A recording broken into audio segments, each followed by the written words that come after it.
Everyone, welcome to crux of law academy. बेटा, जैसे कि आप जानते हैं कि राजस्थान की वैकेंसी आ गई है, तो क्रक्स ऑफ लॉ एकेडमी ने सोचा कि बेटा जो नए एक्ट्स जो हमारे जुड़े हैं वो बहुत इंपॉर्टेंट है। किसी को हम लोग को कुछ पता ही नहीं है कि कैसे क्वेश्चंस आएंगे, कैसे तरीके से आएंगे, कौन से सेक्शंस इंपॉर्टेंट है। तो बेटा फिर मैंने ये सोचा कि आप लोगों के लिए एक वीडियो लाई जाए जिसमें क्या है, हम रिवीजन करेंगे, ठीक है, कि कैसे हम कौन से सेक्शन, कौन से पॉइंट को याद रखें जिससे हमारा पेपर क्रैक हो जाएगा। तो चलिए ठीक है, the indecent representation of women prohibition act 1986 start करते हैं। चलिए फटाफट रिवीजन करना है। प्रेसिडेंट असेंबली कब होती है? 23 दिसंबर 1986। इन्फोर्समेंट डेट कब है? 2 अक्टूबर 1987। इसका ऑब्जेक्ट क्या है? Prohibit indecent representation of women. मतलब क्या होता है कि जो अभद्र तस्वीरें लिखाई जाती हैं, ठीक है, उनको रोकना। जो अनग्रेसफुल जो फोटोज मैगजीन्स पे लग जाते हैं, न्यूज़पेपर्स पे लग जाते हैं, जिससे क्या होता है, हम वुमेन्स को क्या बड़ी शर्मिंदगी फील होती है, हमारी बदनामी होती है, ठीक है। जो करप्ट हो जाता है समाज, वो किस वजह से? हमारे साथ देखो बेटा, आज के डेट में वुमेन्स के साथ बहुत ज्यादा गलत हो रहा है। तो उस चीज को रोकने के लिए हमारी गवर्नमेंट ने क्या सोचा, लेजिस्लेशन ने क्या सोचा कि एक एक्ट ऐसा पास किया जाए जिसमें इनडिसेंट रिप्रेजेंटेशन ऑफ वुमेन का एक अलग एक्ट बना दिया जाए, ताकि इसको स्पेसिफिक तरीके से इन्फोर्समेंट लाया जा सके। चलिए अब आता है हमारा सेक्शन 1। सेक्शन 1 अप्लाइड कहाँ होता है? शॉर्ट टाइटल एक्सटेंड की बात हो रहा है। टाइटल मैंने आपको बता दिया, एक्सटेंशन होल ऑफ इंडिया। अब इन्फोर्समेंट क्या है? 2 अक्टूबर 1987। उसके बाद आते हैं सेक्शन 2 पे। सेक्शन 2 पे जो सबसे इंपॉर्टेंट है वो है हमारा सेक्शन 2A। अब क्या है 2 क्लॉज ए का? एडवर्टाइजमेंट। एडवर्टाइजमेंट में कौन कौन सी चीजें? Notice, circular, label, wrapper, other document. और सबसे इंपॉर्टेंट विजिबल रिप्रेजेंटेशन। अब विजिबल रिप्रेजेंटेशन में कौन सी 3 कैटेगरी आती है?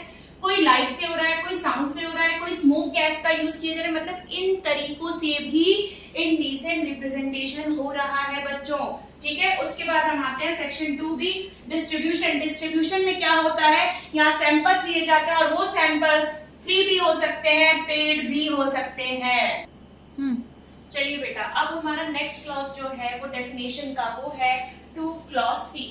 2 क्लॉज C जो बात करता है वो है इनडिसेंट रिप्रेजेंटेशन की बात करता है। बेसिकली यहाँ क्या होता है, एक डिपिक्शन वर्ड है, देखिएगा डिपिक्शन वर्ड, इसका मतलब होता है चित्रण।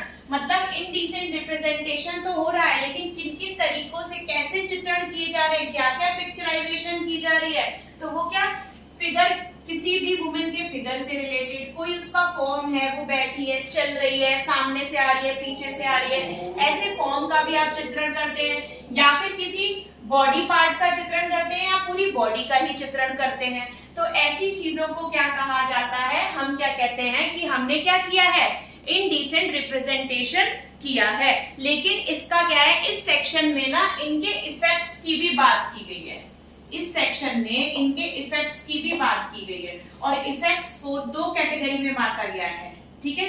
एक तो वुमेन के ऊपर क्या हो रहा है, और दूसरा सोसाइटी के ऊपर क्या हो रहा है, ठीक है। तो वुमेन के ऊपर क्या हो रहा है? डेरोगेटरी, वुमेन की क्या हो रही है? बदनामी हो रही है। दूसरा डेनिग्रेटिंग, अपमान हो रहा है। अब सोसाइटी पे क्या हो रहा है? सोसाइटी क्या है? सोसाइटी करप्ट हो रही है। और क्या हो रहा है? मॉरल्स, पब्लिक मॉरल्स को इंजरी पहुंचाई जा रही है। पब्लिक मॉरल्स को इंजरी पहुंचाई जा रही है, ठीक है। और सोसाइटी डिप्रेव हो रही है। डिप्रेव मतलब होता है भ्रष्ट हो रही है सोसाइटी। तो हमारा जो इनडिसेंट रिप्रेजेंटेशन ऑफ वुमेन का जो डेफिनेशन है सेक्शन 2 क्लॉज C में, बहुत इंपॉर्टेंट है। एक एक पॉइंट से क्वेश्चन बन रहा है, इसलिए प्लीज आप इन चीजों को, वुमेन के ऊपर क्या इफेक्ट है, सोसाइटी के ऊपर क्या इफेक्ट है, और इन तीनों पार्ट को प्लीज ध्यान से पढ़िएगा, ठीक है। उसके बाद हम आते हैं 2 क्लॉज D पे।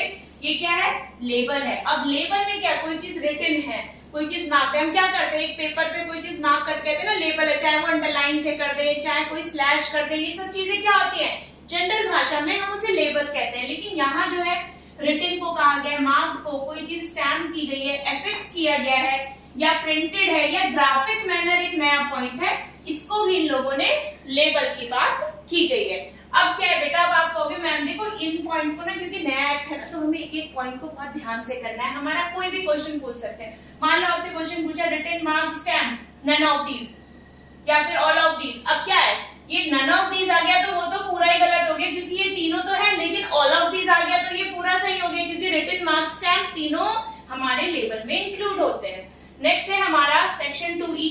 पैकेज में देखो टॉफी का पैकेट होता है, कोई कोल्ड ड्रिंक की बोतल, तो उसपे कुछ भी लिखा हुआ है तो वो पैकेज में आ गया।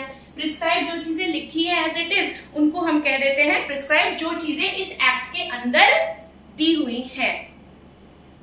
चलिए बेटा, मैंने आज ना आपका एक ऑब्जेक्ट एक्ट का, उसका प्रिसाइडिंग एजेंट क्या है, एनफोर्समेंट डेट क्या है, और ध्यान रखिएगा डेफिनेशन का 2 क्लॉज A 2 क्लॉज C सभी में से 2A से 2F तक ये दोनों बहुत इंपॉर्टेंट है, 2 क्लॉज A 2 क्लॉज F। ठीक है बेटा, इस लेक्चर को हम यही कंप्लीट करते हैं। मैं नेक्स्ट भी लेक्चर इसी सीरीज में कंप्लीट कराऊंगी। मैं तीनों जो नए एक्ट है, मेरा प्रेफरेंस है कि बच्चों को उसमें, क्योंकि नया एक्ट है उसमें बच्चों को कुछ आइडिया नहीं है, तो मैं सबसे पहले उन 3 नए एक्ट्स को पूरा कंप्लीट कराऊंगी। इनडिसेंट रिप्रेजेंटेशन में 10 सेक्शंस है, 10 सेक्शंस हम यहीं पे आपको अवेलेबल होंगे लेक्चर्स, आप यहाँ से देख सकते हो।